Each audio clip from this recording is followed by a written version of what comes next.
Hi, welcome to my channel. Here's a detailed content about 1947 battles between Hindus and Muslims in New Delhi, India. The year 1947 was a turning point in the history of India and Pakistan, as the British colonial rule came to an end and the two nations were born out of the partition of the Indian subcontinent. However, the partition was accompanied by massive violence, displacement, and bloodshed, as millions of people moved across the new borders and communal riots erupted in many parts of the country. One of the worst affected cities was New Delhi, the capital of India, where Hindu-Muslim clashes claimed thousands of lives and left a lasting scar on the social fabric of the city. The violence in New Delhi began in August 1947, soon after the announcement of the partition plan by the British on June 3. The plan divided India into two dominions, India and Pakistan, with Pakistan comprising the Muslim-majority provinces of West Punjab, East Bengal, Sindh, Balochistan, and the Northwest Frontier Province. The plan also gave the option to the 565 princely states to join either India or Pakistan or remain independent. However, some of the princely states had mixed populations of Hindus and Muslims, and their accession became a matter of dispute.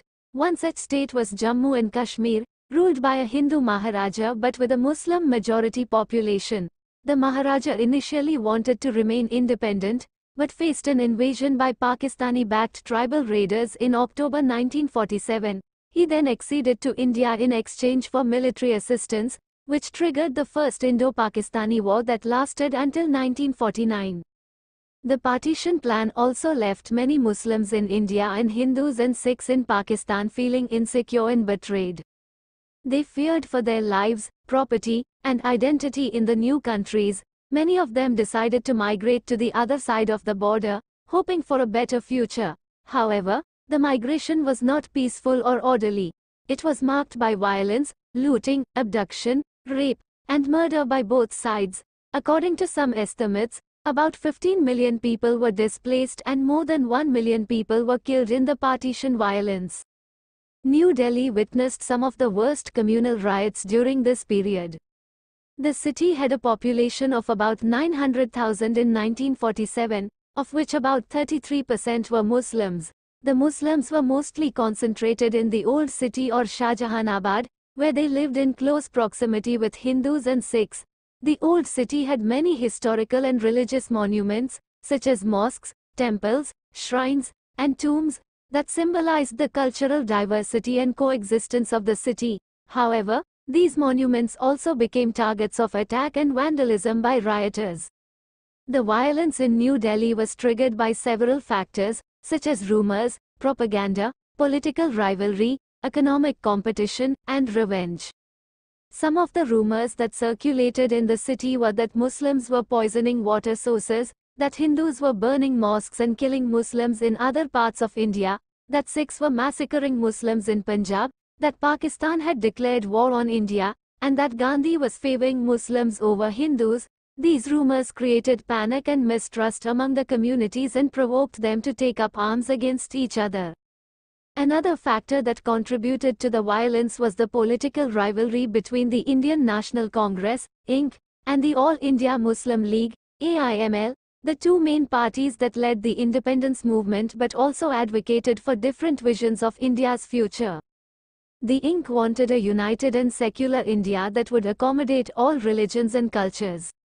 The AIML wanted a separate and Islamic state for India's Muslims that would protect their rights and interests.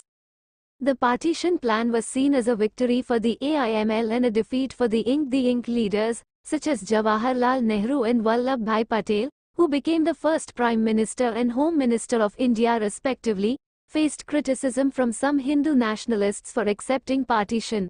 They also faced resentment from some Muslim leaders who felt betrayed by their former allies for not opposing partition. These political tensions fueled communal hatred and violence in New Delhi. A third factor that influenced the violence was economic competition between Hindus and Muslims in New Delhi. The city had a vibrant trade and commerce sector that employed many people from both communities. However, after partition, Many Hindu and Sikh businessmen left for India from Pakistan or moved to other parts of India from New Delhi. This created a vacuum in the market that was filled by Muslim traders who had stayed back or migrated from Pakistan. This led to jealousy and hostility among some Hindu traders who felt threatened by their Muslim competitors. A fourth factor that motivated the violence was revenge for the atrocities committed by both sides in other regions affected by partition. Many refugees who arrived in New Delhi from Punjab or Bengal had witnessed or experienced horrific violence at the hands of Muslims or Hindus respectively. They carried with them stories of horror and trauma that inflamed their emotions and desire for vengeance. They also brought with them weapons and skills that they used to attack the other community in New Delhi. The violence in New Delhi reached its peak in September 1947, when large-scale massacres, arson, and looting took place in the old city and other areas. Some of the worst incidents were the killing of about 1,000 Muslims in Karol Bagh by a Hindu mob on September 11, the burning of about 500 Muslims alive in a cinema hall in Paharganj by a Sikh mob on September 13, the slaughter of about 2,000 Muslims in Sabzi Mandi by a Hindu mob on September 14, and the massacre of about 5,000 Muslims in Chandni Chowk by a Hindu mob on September 16.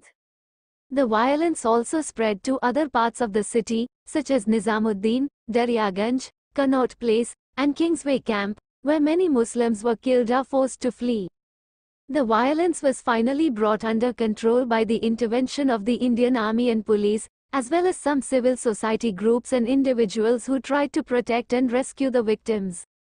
One of the most prominent figures who played a role in restoring peace and harmony in New Delhi was Mahatma Gandhi, the leader of the Indian independence movement and the apostle of non-violence.